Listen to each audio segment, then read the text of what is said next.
हाय, good evening, सत श्री अकाल, आदाब, नमस्कार, वणकम, जय हिंद। कैसे हो दोस्तों? मैं हूं आपका अपना डॉक्टर नवनीत कालरा और आज कुछ दुख भरी खबरें हैं और भगवान उनकी आत्माओं को शांति दे, उनके परिवार को सहने की शक्ति दे। अभी हाल फिलहाल में 2-3 ऐसी घटनाएं हुई हैं जो मैं आज आपको बताऊंगा। और जो ये हार्ट अटैक से डेथ हुई हैं, आज वैक्सीन का भी पर्दाफाश करूंगा। जी हाँ, आज वैक्सीन जो लगी थी कोविड की, उसका भी पर्दाफाश होगा। पूरा वीडियो देखिएगा, अंत तक देखिएगा। और कैसे बचना है, जो मैं बार बार बोलता हूं, कैसे बचना है सर, पूरा वीडियो देखोगे तो पता चलेगा। आप लोगों को तो जल्दी है और इसी जल्दबाजी की वजह से आप जिस दौड़ में भागे जा रहे हो ना, उसी वजह से हार्ट अटैक हो रहे हैं। चलिए बताता हूं, करता हूं पर्दाफाश वैक्सीन का भी, और वो जो खबरें हैं वो भी बताता हूं।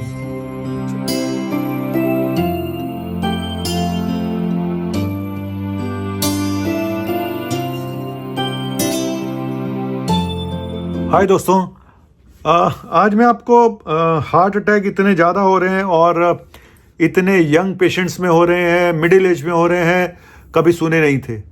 लेकिन आज मैं आपको कुछ दिखाने जा रहा हूं और गौर से देखिएगा। ये सारे केसेस, सारे ये बड़े बड़े कंपनियों के सीईओ, कोई को फाउंडर, कोई फाउंडर, कोई मालिक, इन सब की डेथ हुई हार्ट अटैक से या सडन कार्डियक डेथ की वजह से। पहले देख लीजिएगा, फिर शायद आपको कुछ समझ में आए। उसके बाद बताऊंगा कि गोवा के एक यंग डेंटल सर्जन जो कितने फिट थे, मैराथन रनर थे, उनकी डेथ हुई है। अभी 2-4 दिन पहले की बात है, शायद थोड़ा 10-12 दिन पहले की बात है। और एक योगर्ट आता है, उनके फाउंडर की डेथ हुई है अभी सडन कार्डियक डेथ की वजह से। ये अभी 2 दिन पहले की बात है। तो चलिए मैं शुरू करता हूं और आपको दिखाता जाता हूं, आप देखते जाइएगा सिलसिलेवार। ये हैं मिस्टर रंजन दास। देखिए आप, MD CEO of SAP India died of a cardiac arrest in 2009 at the age of just 42। सिर्फ 42 साल की उम्र में इनकी डेथ होगी। सैप इंडिया के ये MD और CEO थे।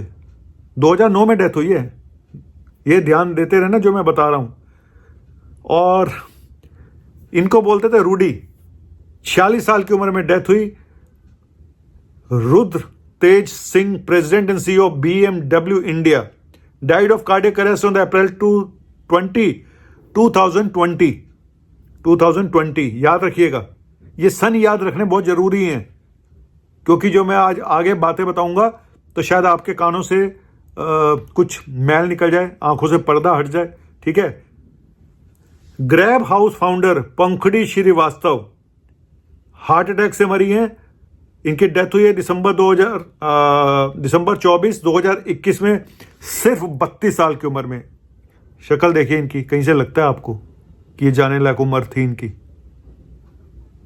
फाउंडर ग्रैब हाउस की, कितनी मेहनत की होगी इन्होंने। पेपर फ्राई के को फाउंडर CEO अम्बरीश मूर्ति, 51 साल की उम्र में 2023 अगस्त 7 को इनकी भी डेथ हो गई। गुड कैपिटल को फाउंडर रोहन मल्होत्रा, अक्टूबर 1, 2024 को इनकी भी डेथ हो गई। और ये जो लेटेस्ट अभी डेथ हुई है, सिर्फ 42 साल की उम्र में, एपिगेमिया को फाउंडर CEO रोहन मीरचंदानी। देख रहे हैं आप, कुछ की जो 2009 में डेथ हुई, 2021 में डेथ हुई, 2023 में डेथ हुई और अब 2024 में डेथ हो रही है। ठीक है। अभी फिर मैं पूरी बात बताता हूं आपको। और आखिर में जो मैं बताना चाह रहा हूं, 39-year-old dental surgeon dies hour after participant in Goa marathon.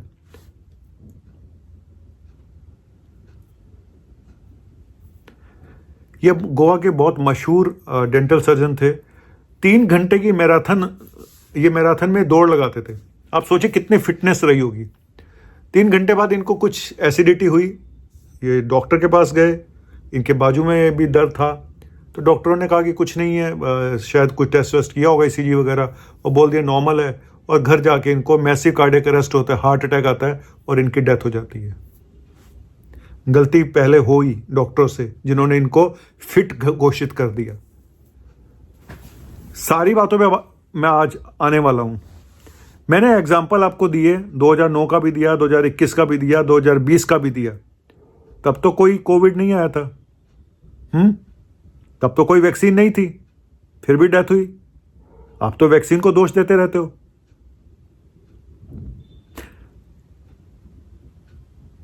एक बात तो समझ में आ गई कि बिना वैक्सीन के भी हार्ट अटैक होते थे, बिना वैक्सीन के भी सडन कार्डियक डेथ होती थी। देखो, हम डॉक्टर हैं, हमारे पास तो ऐसे सैकड़ों एग्जाम्पल हैं, क्योंकि मैं प्रैक्टिस करते 25 साल हो गए। मैंने तो पता नहीं अनगिनत पेशेंट देखे हैं, कब से देखता हुआ आ रहा हूँ यंग पेशेंट की कार्डियक डेथ होते हुए। ठीक है, अब सोशल मीडिया का जमाना आ गया है ना, अब पता चल जाता है, हर चीज़ पता चल जाती है। पहले किसको पता चलता था कहाँ पे किसकी डेथ हो रही है, किसको पता चलता था? फेसबुक आ गई, इंस्टा आ गया, फलाना आ गया, ट्विटर आ गया, सब चीज़ें पता चल जाती हैं 2 मिनट में। ये एक चीज़ तो कंफर्म है कि ये हार्ट अटैक आपके सोशल स्टेटस को देख के नहीं होता। यहां पे इतने बड़े बड़े लोग थे, सारे सक्सेसफुल लोग थे, कितनी सक्सेसफुल जर्नी रही होगी इनकी, लेकिन अपने हार्ट को नहीं बचा पाए। इनको अपने हार्ट के बारे में कुछ नहीं पता था, क्योंकि अगर पता होता तो शायद ऐसा ना होता। क्या कारण रहा होगा फिर, और क्या कारण रहे ऐसे में, चाहे वो डेंटल सर्जन थे। सबसे बड़ी बात है कि ज़्यादातर केसेस में किसी को अपने हार्ट के बारे में एक्चुअल कंडीशन का पता ही नहीं होता कि उसके हार्ट की एक्चुअल कंडीशन क्या है, उसके हार्ट की मसल कितनी स्ट्रांग है, कहीं वीक तो नहीं हो गई है, उसके हार्ट के अंदर ब्लॉकेज तो नहीं हो गई है। ब्लॉकेज 70% ब्लॉकेज पे भी हार्ट अटैक हो सकता है, होने को 50% ब्लॉकेज पे भी हार्ट अटैक हो सकता है। लेकिन ज़्यादातर केसेस में देखा गया जहाँ सिग्निफिकेंट ब्लॉकेज होती है, 70% से ऊपर ब्लॉकेज होती है, वहाँ पे हार्ट अटैक ज़्यादा होते हैं। लेकिन कितने लोगों को पता है? आपको तो कोई प्रॉब्लम ही नहीं है, आप तो चल रहे हैं आराम से, आपको तो पता ही नहीं कि मेरे अंदर ब्लॉकेज हो चुकी है। ये जो डेथ हुई हैं कुछ सडन कार्डियक, अब मैं पहले फिर दोबारा से बता दूं कि जो सडन कार्डियक डेथ बोलते हैं वो होता है कि सिम्टम आया और उसके 1 घंटे के अंदर डेथ हो गई। हार्ट में इलेक्ट्रिकल सर्किट गड़बड़ हुआ, पल्स फास्ट हुई, वेंट्रिकुलर फिब्रिलेशन हुआ, इरेगुलर हो गई पल्स और डेथ हो गई, ब्लड सप्लाई खत्म, सोचने का मौका ही नहीं मिलता। एक कारण इसका होता है कि हार्ट की भी ब्लॉकेज हो चुकी थी, उसकी वजह से ये सब गड़बड़ हुई, और एक कारण जिसमें कि कोई कारण नहीं है। इसलिए कुछ केसेस को आप नहीं रोक सकते, आप सारे कितने भी टेस्ट करा लो सब नॉर्मल आएंगे, फिर भी ये हो सकता है। सडन कार्डियक डेथ एक अलग चीज है, हार्ट अटैक एक अलग चीज है। सडन कार्डियक डेथ का एक कारण हार्ट अटैक हो सकता है, लेकिन कुछ केसेस में बिना किसी रीजन के भी ये हो सकती है। तो हर केस को आप रोक नहीं सकते। कहते हैं बस जिसको जाके रखो सही है, मार सके ना कोई, और जिसकी होने को आई है उसको कोई रोक नहीं सकता। लेकिन जहां पे हार्ट में ब्लॉकेज कारण है वो तो पता लग सकता था, जहां पे हार्ट की मसल वीक हो गई थी वो तो पता लग सकता था। हार्ट की मसल वीक होने से भी ऐसा हो सकता है, अगर बहुत ज्यादा वीक हो जाए तो भी सडन कार्डियक डेथ हो सकती है। लेकिन हम अपने कामों में इतने व्यस्त हो जाते हैं, इस सक्सेस की दुनिया में, दौड़ भाग की दुनिया में, हर आदमी ना अपने लेवल पे सक्सेसफुल होना चाहता है, और पाना चाहता है, और पाना चाहता है। इस अंधी दौड़ में उसकी हेल्थ इतनी पीछे छूट जाती है कि उसको पता ही नहीं चलता कि भाई तेरे साथ क्या क्या हो गया, तुझे तो पता ही नहीं है, अंदर ही अंदर क्या खेल चल रहा है तुझे पता ही नहीं है। तुझे तो अपनी साइकिल से स्कूटर, स्कूटर से गाड़ी, गाड़ी से बड़ी गाड़ी, इसी में तो खुश है। छोटा मकान, फिर बड़ा मकान, फिर एक और मकान, फिर उसमें इन्वेस्टमेंट, आप उसी में खुश है। पहले छोटी रेडी, फिर उससे रेडी से फिर एक बड़ी रेडी, फिर 2 रेडियां, फिर एक दुकान छोटी सी, इसी में खुश है। चाहे वो पढ़े लिखे हैं या अनपढ़ हैं, ज्यादातर लोगों को जिनको कोई प्रॉब्लम नहीं होती है, उनको ये बात का अंदाजा भी नहीं होता कि तेरे अंदर ही अंदर क्या खेल चल रहा है।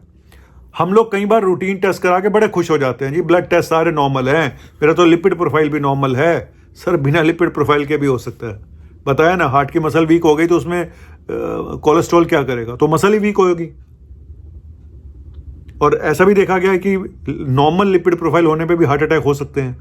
ये कोई जरूरी नहीं है, अंदर इतना कैल्सिफिकेशन हो गया कि ब्लॉकेज हो गई। करें क्या? पहली चीज तो ये मैं पहले भी बोल चुका हूं कि जब तक आप, एक तो स्ट्रेस बहुत बड़ा रीजन है, ये बात तो कंफर्म है।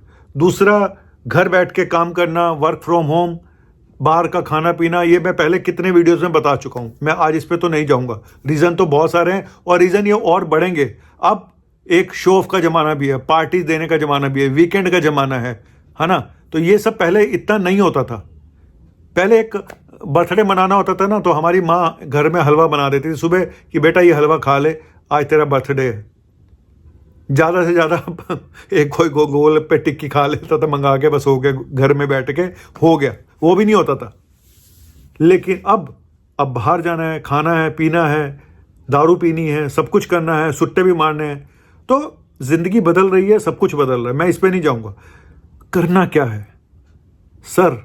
सेल्फ अवेयरनेस बहुत बड़ा कारण। आपको अपने हार्ट की एक्चुअल कंडीशन का पता तो लगाना ही पड़ेगा टाइम टू टाइम। और जैसे डेंटल सर्जन के केस में क्या हुआ, उन्होंने 3.5 घंटे की में मैराथन की दौड़ लगाई। 39 साल की उम्र, 40 साल की उम्र। मैं आप लोगों से एक रिक्वेस्ट करूंगा, अगर आपकी उम्र 40 साल से ऊपर है, एक्सट्रीम एक्सरसाइज मत करिएगा। कितनी वॉक करनी चाहिए, कितनी रनिंग करनी चाहिए? अगर आपकी उम्र 40 साल से कम है, 45 मिनट से 1 घंटे की वॉक रनिंग काफ़ी है। अगर उम्र 45 साल से ऊपर हो गई है तो भाई थोड़ा थोड़ा कम करते जाओ अपनी टाइमिंग को, और उसकी एक्सट्रीम जो आप बहुत हेक्टिक एक्सरसाइज करते हैं उसको थोड़ा कम करते जाएं, मॉडरेशन पे आ जाएं। 45 साल से ऊपर उम्र है, मॉडरेशन में आ जाएं। 60 साल से उम्र कम ऊपर है तो भाई 20 से 30 मिनट ही काफ़ी हैं वॉक के। अगर आपकी उम्र 60 साल से ऊपर है, सुबह शाम कर लो, 20 मिनट सुबह कर ली, 20 मिनट शाम को कर लो, कोई ज़रूरी नहीं है एक साथ, और वो भी इतनी ठंड में। बस जी डॉक्टर ने कहा ही वॉक करनी है, मैं भागना शुरू हो गए बस जोश में आके, सारी ब्लॉकेज एक ही दिन में निपटा दूंगा, खुद ही नहीं मट गया बेचारा। तो एक तो एज के साथ अपनी एक्टिविटीज़ को एडजस्ट करिएगा। दूसरा, फिर वही बात कि अपने टेस्ट टाइम पे कराते रहिएगा। जिन लोगों को बीमारियां होती है ना, अब इसको शुगर है, बीपी है, कोलेस्ट्रॉल है, फलाना है, उनके डॉक्टर तो उनको एडवाइस कर देते हैं, वो टेस्ट करा लेते हैं, बच भी जाते हैं। जिनको कुछ नहीं होता, प्रॉब्लम उनके साथ है।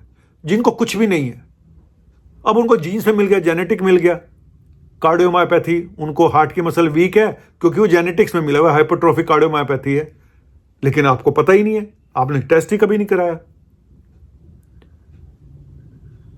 इसीलिए कहता हूं इकोकार्डियोग्राफी, सीटी कोरोनरी एंजियोग्राफी, ये टेस्ट आपको 40 साल की उम्र के बाद करा लेने चाहिए एक बार।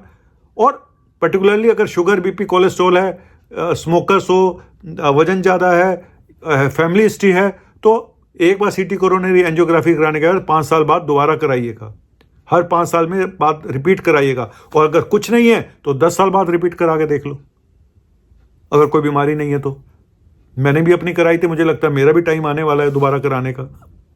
टाइम तो पता नहीं कब किसका क्या आ जाए, मुझे भी नहीं पता है। लेकिन जब तक आप प्रिवेंटिव हेल्थ चेकअप्स नहीं कराएंगे, आपको नहीं पता चलेगा। ज़्यादातर केसेस बचाए जा सकते थे, लेकिन हम नहीं विश्वास करते। हम सिर्फ एक कंप्लीट हेल्थ चेकअप ऑनलाइन करा लेते हैं या कहीं से भी करा लिया, मेरा जी LFT भी नॉर्मल है, मेरा लिपिड भी नॉर्मल है, खुश हो जाते हैं, बस सब नॉर्मल है जी, मेरा तो सब नॉर्मल है। सर ये सब दिखावा है, ये सिर्फ आई वॉश है, ये धोखा है टेस्ट। खाली लिपिड प्रोफाइल को ही देख के आप खुश हो जाते हो, जी मेरा तो हार्ट के टेस्ट नॉर्मल है, मेरा ECG भी नॉर्मल है। सर आता कहाँ है? ना TMT में आता है, ना इको में आता है। इको में मसल तो पता चलेंगी कम से कम, अगर ब्लॉकेज नहीं पता चलेगी आपकी मसल तो पता चल जाएंगी। Stress echo TMT 60 to 65% positive आती है, बाकी 30% में पता ही नहीं चलता। इसीलिए बोल रहा हूँ सीटी कोरोनरी एंजियोग्राफी बहुत ज़रूरी टेस्ट है। इसीलिए बोल रहा हूँ इकोकार्डियोग्राफी हार्ट की मसल वाल देखने के लिए बहुत ज़रूरी टेस्ट है। सेल्फ अवेयरनेस और काम इतना काम मत बढ़ाए और कि आप अपनी हेल्थ को इतना पीछे छोड़ देते हैं और खुद इतना आगे बढ़ जाते हैं। आप बढ़ते बढ़ते बढ़ते पता नहीं कहाँ पहुंच जाते हैं आगे, और हेल्थ आपकी इतनी पीछे चले जाती है कि वो पीछे से पकड़ती है, धक्का मारती है और ले जाती है यमराज के पास सीधा। चलिए, मेरे समझाने का ढंग हो सकता है कुछ अजीबो गरीब हो, लेकिन कहना यही कि चाहता हूँ कि भाई अवेयरनेस बहुत ज़रूरी है। इन हार्ट अटैक से बचना है, अपनी उम्र के हिसाब से काम करें और अपने टेस्ट टाइम पे कराते रहें। और कोविड की वैक्सीन का इन सब चीज़ों से कितना लेना देना है ये आपने खुद देख लिया कि 2009, 2020, 2021 के एग्जाम्पल भी मैंने आपको दे दिए हैं। थैंक यू वेरी मच, शुक्रिया, बाय बाय।